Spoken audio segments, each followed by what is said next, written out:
What is going on, pro wrestling discussion fans? Welcome to a new video, the first one in about 3 or 4 years. I don't know, it's been a while.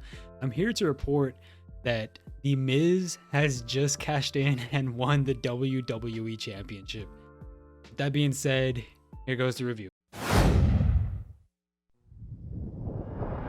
So this is going to be Elimination Chamber in less than 10 minutes. First off, we had Daniel Bryan defeat Jey Uso, Kevin Owens, King Corbin, Sami Zayn, and Cesaro in the Elimination Chamber. The winner would go on to face Roman Reigns for the Universal Championship. That match was incredible, super incredible. You had a bunch of former ROH 2009 talent in there doing some of the best work ever. Daniel Bryan, it was beautiful. I can't say enough about the match, and especially less than 10 minutes. It was beautiful. If you haven't watched it, go check it out. It was a wonderful match, great technical wrestling. Literally just felt like people just doing their best wrestling work inside the ring. Elimination Chamber was there, but you know, it wasn't a huge focal point. The wrestling was a major focal point though, and Daniel Bryan came off with the victory. It was awesome. Cesaro had some good spots in there. There was one spot where Cesaro kicked Sami Zayn, and Cesaro were both at the top of the cage. Cesaro was literally hanging on the top of the cage near the wall, kind of. He kicked Sami Zayn down all the way to the floor and then started doing some pull-ups. That was pretty live. And yeah, great match. Daniel Bryan won. Immediately after, Roman Reigns came out and just obliterated Daniel Bryan for the Universal Championship. And unfortunately, the match went about a minute. Roman Reigns won, and then Edge came out, speared the living hell out of Roman Reigns, and it looks like we're gonna have Edge versus Roman Reigns at WrestleMania, which is gonna be incredible. That's the match that I personally wanted the most. I thought that seemed the most interesting, and it's gonna be absolutely incredible. I'm so ready. And after that, we had Riddle defeating Bobby Lashley and John Morrison with MVP on Bobby Lashley's side. This was also a really, really great match. It was a fiery start to the. What a great match this was. All three guys. I think the match was beautifully put together, where Bobby at first is just absolutely destroying everyone in the match. There's literally no competition. He was destroying John Morrison and Matt Riddle. There was times where they worked together and they still couldn't beat him. Eventually though, they got the upper hand and they went at it for a while, and then Bobby Lashley and Matt Riddle went at it for a while, so all of them mixed up together. At the end of the day though, Matt Riddle ended up winning. He pinned John Morrison while Bobby Lashley was outside the ring. It was honestly, I loved it. I didn't expect that much from the match, but it was incredible. Keith Lee unfortunately wasn't there. He was pulled from the match for reasons as of now, but the match was great though, and I actually enjoyed it a lot. And Matt Riddle is your new United States champion, which is pretty cool. And I'm ready to see where they go next with that. Next up was Nia Jax and Shayna Baszler. They defeated Sasha Banks and Bianca Belair. To be honest, I wasn't really focused on the match too much. It's just, I didn't really expect much from this match. With all due respect to the woman, I didn't expect much from this match, and I didn't get much either. We had Reginald come out and do Reginald things. He cost them the match, he cost Sasha Banks and Bianca Belair the match, which means Nia Jax and Shayna Baszler retained, which is cool. Hopefully we still get I'm pretty sure we're gonna get Sasha Banks and Bianca Belair. Hopefully we do. That'd be awesome at WrestleMania. I think we are though. I'm pretty sure that's where they're going. And then last was the Elimination Chamber, where Drew McIntyre defeated AJ Styles with Omos, Jeff Hardy, Randy Orton, Sheamus, and Kofi Kingston. This match was decent. It wasn't as great as the first Chamber match. The first Chamber match was so incredible, as well as the match that followed it. This match was decent though. Randy Orton was eliminated first, which is kind of surprising to me. I thought they'd hold off on that, or maybe keep him in there and have the Fiend in there for some time with him, or something like that.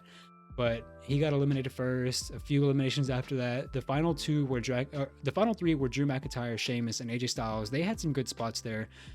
Drew McIntyre was getting hit by a lot of finishers and a lot of big moves, where I was thinking, he doesn't win this match. There's no way he wins the match. He got hit by multiple brogue kicks. He got hit by a 450 splash like twice on AJ. AJ botched one of them, but he still hit it really well. He might have gotten hit by a phenomenal forearm. I'm not too sure. I don't really remember. Sorry about that, but basically at the end of the day, Drew McIntyre was getting hit by finishers and big moves that sometimes finish people off left and right. But at the end of the day, he still came through. Sheamus ended up kicking Drew McIntyre in the head, and I thought, that's it, he's gonna pin him. But then AJ Styles comes on the top ropes, does a phenomenal forearm, to Sheamus, which was probably a mistake and is what costed AJ Styles the match. He does that. He hits Drew McIntyre. Drew McIntyre's out. He hits Sheamus. Sheamus is out. Sheamus gets pinned. It's AJ Styles versus Drew McIntyre. Drew McIntyre has just been bro kicked. AJ Styles is on top. He goes outside the ring on the chamber. He's ready to hit that phenomenal forearm. He goes for it in midair. Drew McIntyre is hit the Claymore in midair. AJ Styles is out. 1, 2, 3. Drew McIntyre retains in a decent match, and it was really hard hitting, especially Drew McIntyre took a lot. All of a sudden, the cage goes up, the Elimination Chamber goes up, and you see Bobby Lashley coming out, and I'm like, what? But you got to remember, MVP and The Miz previously in the night were talking in a little like backstage area where it's just them two, and they're talking in the dark, and you don't get to hear what they're saying, but you know they're plotting something. This is what they're plotting. Bobby Lashley comes out. He destroyed Drew McIntyre. Drew McIntyre just went through an Elimination Chamber, so of course he's really beat up, and that also he took so many finishers there. Bobby Lashley hits him for like he just destroys him for about 5 minutes. He leaves. He's out of there. I'm gone, man. He leaves, and then Miz comes out. The music hits. The Miz comes out, and of course the ref has to wait for Drew McIntyre to come up. He gets up. The Miz goes for a pinfall after hitting a move. Drew McIntyre kicks out, but then Miz picks him up, hits him, skull-crushing finale, and the Miz is the new WWE champion. It's insane. It's insane to be saying that in 2020. If you know me, you know I love the Miz. He's one of my favorite wrestlers of all time. I really love his not his ring work. I really love his mic skills, all of that stuff. He's a really, really great talker on the mic. His ring work has improved a lot over the past couple of years. It's not great, but it's good. And I just think that you'd think I'm super, super happy, but to be honest, I'm not. The Miz should have never won the Money in the Bank to begin with, but it happened. I love the Miz, and if this was 2017, I'd be exploding and just crying. I'd literally probably be crying right now because his run with the IC Championship in 2017 was incredible. But him and Morrison, their pairing is just it's not the same. It's not the Miz that I truly love, and it's not the same. He's kind of a goofball, but I mean, I'm happy for him. I really love the Miz as a person. Like, I actually do, and I love him as a wrestler, so I'm happy for him. But I don't know. I assume that this is going to go to a 1v1 at Fastlane where Drew McIntyre will probably beat the Miz, and maybe we'll have Drew McIntyre versus Bobby Lashley at WrestleMania. Because I don't think the Miz is going to take the title to WrestleMania, honestly, and he shouldn't either. He really shouldn't, unfortunately. I've also heard somebody say maybe Bad Bunny versus the Miz for the WWE Championship, or like, just please no. I don't want to see that.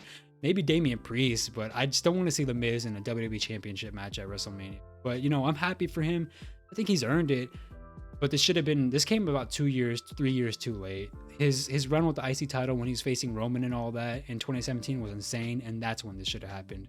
But fortunately, wrong timing, but I'm happy for him. And yeah, the show was actually great. The ending was a little off, but the show was decent overall. I'd have to give it maybe like a high 3 out of 5 or a low 4 out of 5. I'd probably say high 3 out of 5. The first 2 matches were incredible.